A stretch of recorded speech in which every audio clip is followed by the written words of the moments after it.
Hey guys, here's a video to help you with the different cases that come up when you have segments involved with circles. The first case is when you have two chords meeting inside a circle, so their point of intersection is actually inside the circle.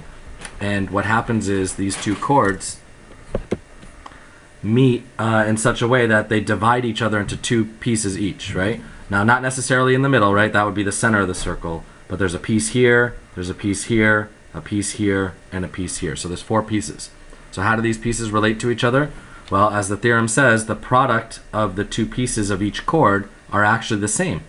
So when I say that, I mean like this piece times this piece would equal this piece times that piece. All right, and that's what's summarized right here. So if we look at this example, you see you've got 9 and 16 are what made this first chord. X and 18 are what make the second chord. And according to the theorem, again, this piece times that piece, 9 times 16, would have to equal x times 18, or 18x.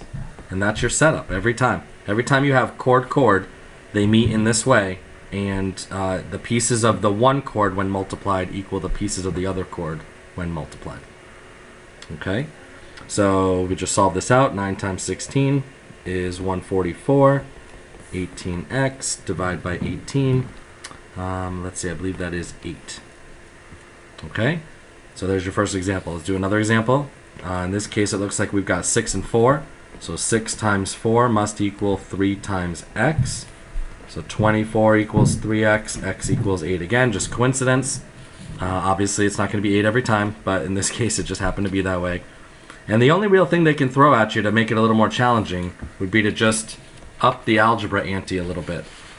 Right, this is really the same picture, right? Chord, chord, one piece, two piece, three piece, four piece, but the algebra is just a little more involved. So if we set it up, you know, this piece times that piece, x plus 4, equals this piece times this piece, x plus 1.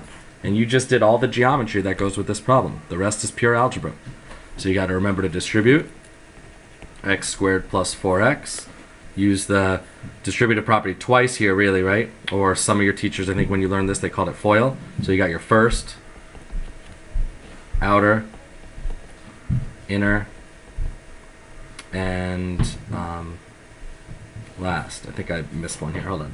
First, outer. Oh, that's 1x. That's why. Figured I'd double dip by accident. Watch that again. X times x is x squared. X times 1, of course, is 1x. 2 times x is 2x, and 2 times 1 is 2. I got a little ahead of myself. So that's just 1x. And now, if you're confused by the way this looks, don't be. Just combine like terms. I want to get all my x squareds together, but in this case, when I subtract x squared from both sides, they cancel out. How convenient. Subtract, well, let's see. Let's clean that up first. 4x equals 3x plus 2. Subtract 3x from both sides. X equals 2. I think we're in good shape. Let's check it, though. Let's put the 2 back in. That means this would be 4, this would be 3, this would be 6, and that would be 2. 2 times 6 equals 4 times 3? Yeah, I think so. 12 equals 12. We know we did it right. Okay, so don't let the algebra scare you. It's still the same process. You just have to, you know, be able to combine like terms and get all your x's to one side and your numbers to the other, just like you normally would. And that's basically that case where you have chord-chord, 4 pieces of the puzzle. You just got to know which pieces go together. This is basically the formula for it, and you do the same thing every single time, no matter what. Okay? All right, I'll make a couple more videos for the other cases. I'll also make a video explaining why it's exactly this way. But first things first. Okay? Let me know if you have any questions.